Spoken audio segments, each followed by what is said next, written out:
Well, hello. Welcome to my latest video. I'm going to try and keep this one short again, which is weird because we've had a lot of things going on with the Arsenal since I last recorded. But as you know, I like to try and keep things balanced, in perspective if I can, which isn't easy at the moment, being a follower of this football club. But, you know, things have moved on quite significantly in those 3 games since I last recorded. So obviously, a bit Harry Kane there. Oh yeah, obviously, we've replaced Unai Emery with Freddie Ljungberg. So we're going to talk a little bit like that. And we've had a couple of games since that has happened. We're about to play tomorrow against West Ham in what has become, I mean, we've already said before about the Norwich game being a must-win, but this one is definitely, absolutely must-win. It's the second week of December, and that's where we are as Arsenal Football Club. We are must-win already. So let's go right back. After the Eintracht Frankfurt game, we were saying then that Unai was a dead man walking, for want of a better phrase. That was one of the poorest performances I've seen Arsenal give, especially even under Unai himself. And it was no real surprise. You know, we were talking about he's got games to save his job, and I was thinking at the time, you know, that the way that Arsenal do things, that we would probably leave it until the end of the season. I couldn't see him coming in, a new manager coming in and being given money in January. So, you know, it's not the sort of thing we would do, but this is a new Arsenal Football Club, at the top level at least. Josh Kroenke, is he trying to get fans on side? I don't know what he's trying to do. Is he trying to run the club more like a business? Whatever it is, they stepped in early. Not early enough for some fans. We've mentioned before about Pochettino. That was never a front runner anyway. And with Mourinho going to Spurs, but they'd already that was planned. That must have been planned weeks in advance, and they just decided to announce it after they obviously decided that when the next result came in, they weren't happy about it, and that's when it would happen. And that's where it's different now with Arsenal. We've done it back to front, so we've got rid of the manager. They've obviously, I'm guessing they've looked at the Man United model, the Chelsea model, and gone, okay, well, let's get a former player in. Who have we got? Well, we'll have to pay for Arteta, pay for Patrick Vieira. Thierry Henry didn't cover himself with glory at Monaco. Let's give Freddie a chance. No management credentials, no management badges. He can't do the job long term. So let's just get him in for short term. Now, I wanted Rafa Benitez as a short term manager. I actually thought it was because he was out of a job, but he's not. He's actually working somewhere. But I thought we could pull him in, say to him, look, we respect you massive as a coach. You've done this, this, and this. Chelsea, Liverpool, Inter, Real Madrid. You know, you've managed big clubs, big names. You've won trophies. Yeah. Can you come in for 6 months, sort out what we've got, help us tread water while we search for someone? What we've actually gone and done is gone, let's get Freddie in. It will be a fan favourite. It will hopefully get the fans on our side. And then we'll start looking. They should have started looking first. They should have had ideas beforehand, especially because they knew, or did they know, that Freddie didn't have the right credentials to be a manager at the moment. He's never done it. Just because you're a club servant, and just because the fans sing your name and had a song for you, this club, Arsenal, needs a manager that can hit the ground running. And Freddie just wasn't ever going to be it. And that's not just hindsight. If he hasn't got the right coaches, it's because coaching badges, he hasn't done the right coaching. I mean, I know that before we didn't need it and whatnot. Nowadays you do. And even if he turned out to be amazing, he still wouldn't have had the coaching badges. He still wouldn't have been able to take the job full time. So it was for me, it was a weird decision. I just want to quickly jump back as well to Eintracht Frankfurt and just say, I mean, I know it's probably been picked up a lot now, but the whole thing with the empty stadium, yes, towards the end there were a lot of empty seats, but I just want this to, because it got to be said, there were no away fans allowed because Eintracht Frankfurt had banned their fans, or had their fans banned, I should say, due to crowd trouble. Arsenal didn't allow red members, I think silver members as well, to be able to buy tickets or them to go on the exchange as such because of what happened against Cologne. I was there at the Cologne match. I think it was one of the last, possibly one of the, well, no, the last match I went to. Yeah, it was possibly the last match I went to. Don't get to go to many nowadays. So we decided that wasn't going to happen again as a club, and that's why there were lots of empty seats. Right? Towards the end, when we were losing, yes, there were going to be more. But yeah, when all those videos go around going, oh look, it's 5 minutes to kick off and it's empty, there is a reason. Right? It wasn't just because we are rubbish. That is having a knock-on effect, and that is the way we're going to change board level, and that is probably why Josh Kroenke has made his decision to do what he did when he did, because suddenly we are seeing more and more empty seats, but that wasn't the main reason at Eintracht Frankfurt. Anyway, so we get Freddie in, expecting a bounce. You normally get a new manager bounce. And then the team news came out, and it wasn't quite what everyone thought, was it? Against Norwich. We drew 2-2. We drawn a lot of games recently. But before a ball had been kicked, certain personalities, certain fans were slaughtering it. We're sorting the team beforehand, before we'd even kicked a ball, because the news came out earlier about the team that we were picking. And because it had Mustafi and Luiz and, you know, all these other players in, and these people that believe that they know better, or that think they've got some sort of influence over the club, have decided that they were going to slaughter the team and the team news before a ball had been kicked under the new regime. Now, I'm not saying that players and whatnot are going to read that, see that, hear that, whatever, right? Fine. But what it does do is there are people out there that will read, watch, listen to that and take that into the stadium and start booing the minute it's in the stadium. And I've spoken before about Mustafi, and Luiz is getting lots of grief. Some of it justified, a lot of it not. But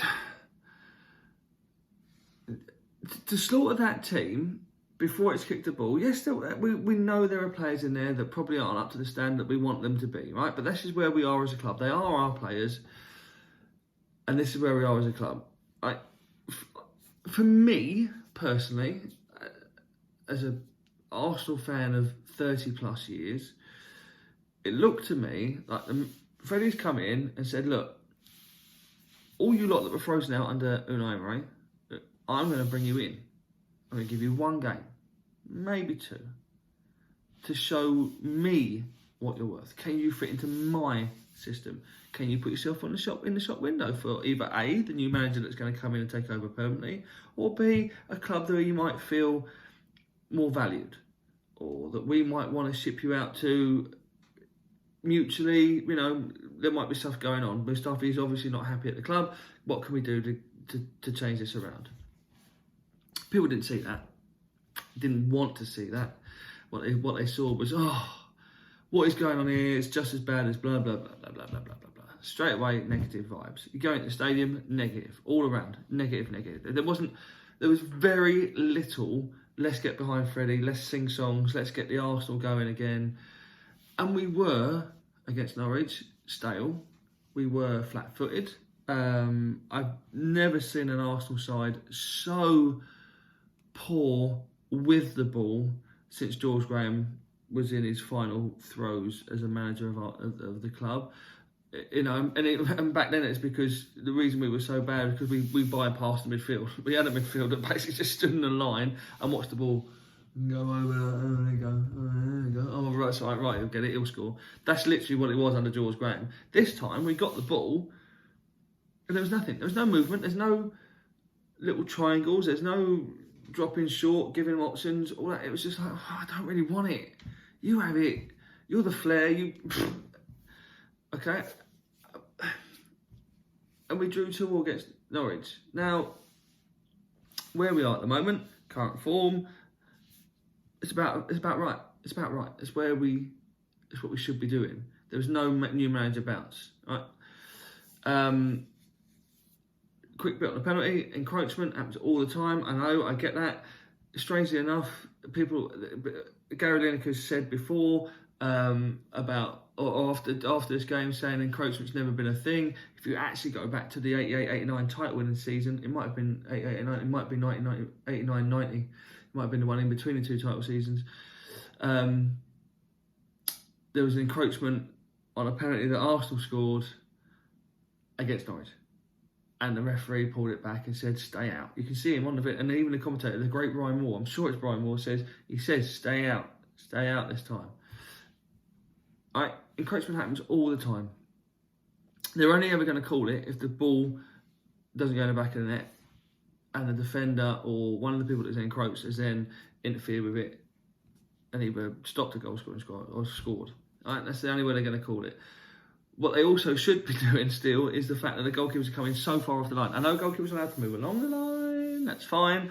They're not allowed to move forward of the line before the ball is kicked. Right, but we will be there forever. The other day, a couple of weeks ago, my boy plays under 12 football match because he's under 12, not just because he's been held back a few years or whatever.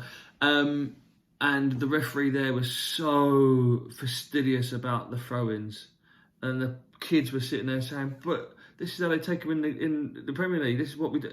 Yes, yeah, but you have to have both feet on the floor. It has to be behind your head. It has to be forward. You can't throw it down. It has to be like that.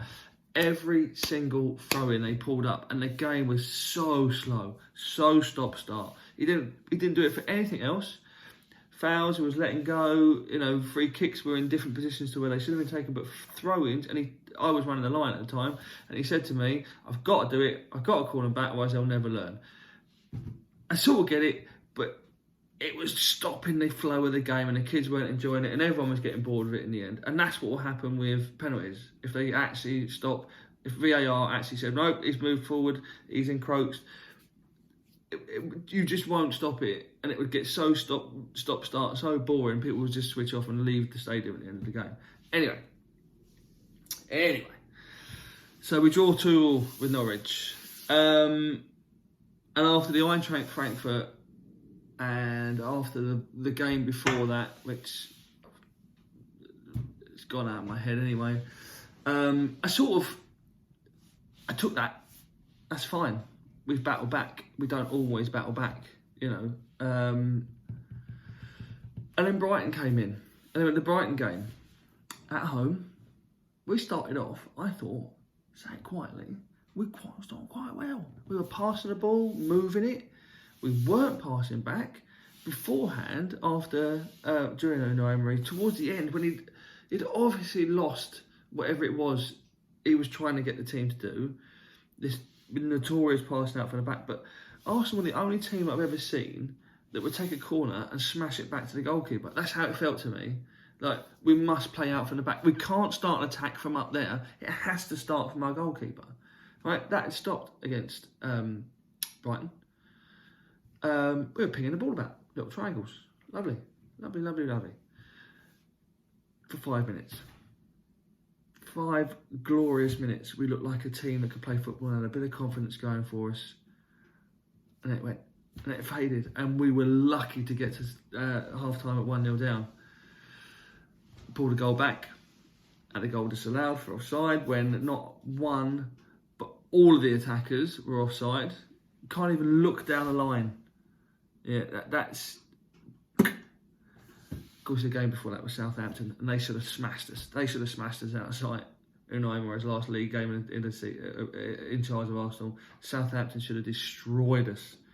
But that's because a lot of that was because we were pouring forward and leaving space open at the back and didn't know how to defend it. And that's what that was. And that was in that game, actually, I want to go back to it, because I don't think I mentioned that game.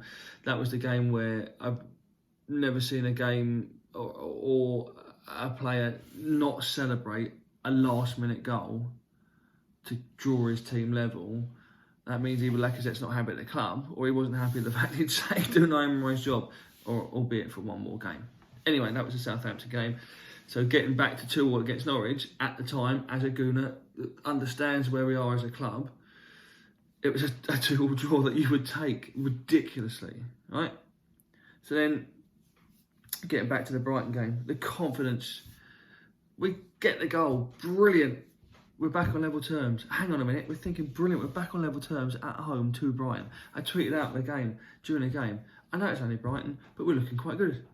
We weren't. 5 minutes in the second half, we came out the traps at them. How we used to start first halves under Arsene Wenger in the Invincible and after period, until the team started fading away back then.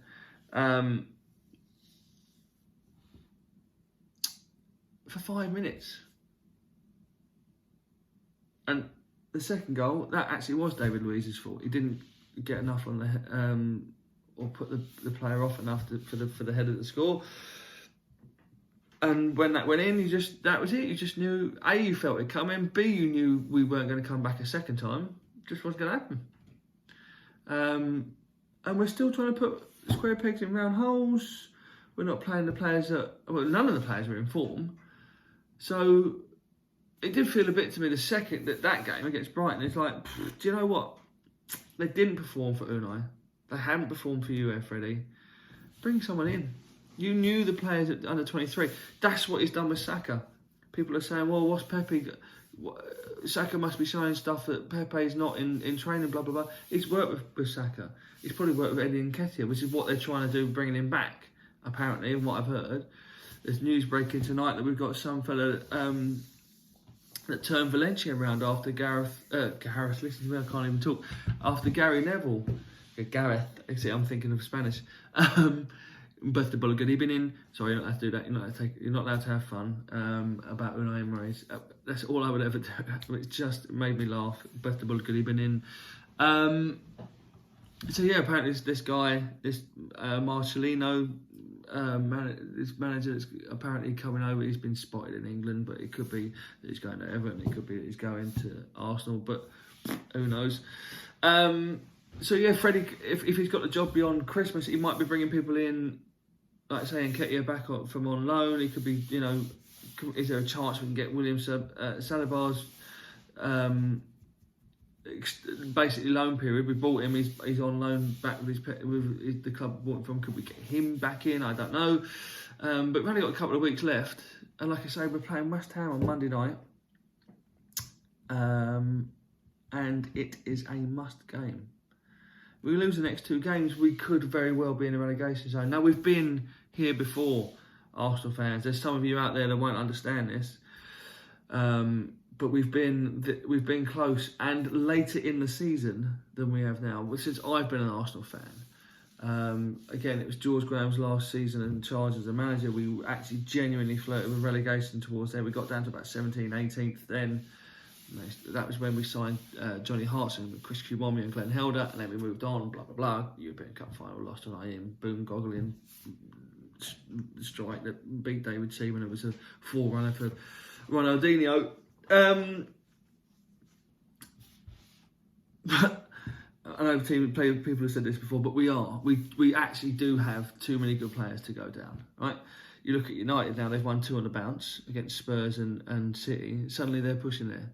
That top 4 spot, although we are far away from it, is not massively far away. Get a decent manager who might be able to sort out the defence, and we're there. We're up there. We could get there. A couple of decent results and bang, who knows? Right? It's just very much like Arsenal that we could lose to West Ham and beat Man City. They're not doing brilliant at the moment. Who knows? But I tell you this, for what it's worth for me, people are going mad about this Marcelino. That's why I brought him up. people are going mad that we're being linked with him. No decent manager is going to want to come to Arsenal at the moment, because no one wants to put that defence on their CV. Because they're probably looking at it thinking, we can't work with that. And we haven't got the money or the backing to be able to buy defenders. And no defenders want to come that are good enough to push us where we need to go. So I ain't going to touch that. Ooh. So your Allegri's, your Ancelotti's. I mean, Ancelotti would be my favourite as a long-term deal at the moment. Like I say, Potts was a non-starter. Allegri, I don't think. There's a funny thing going around at the moment saying Allegri's learning English so he can tell Arsenal to get stuffed. So I just think they're going to go down the route of no one's heard him again. They think it worked with Arsene Wenger. I think that's what they're going to do. Oh, we can do that. It's not quite that simple. So that's where we are. We've got West Ham game tomorrow. They are looking for a win to save their manager. And I wouldn't at the moment bet against Hampden. There's stories in the press now that the players aren't backing Freddie. Well, I mean, why would you if you know he's an interim manager? These players are obviously decided that they're now running the club like Chelsea did a little while ago. And I said back then, I said it was shocking that players could do this. I said the same about Dele Alli.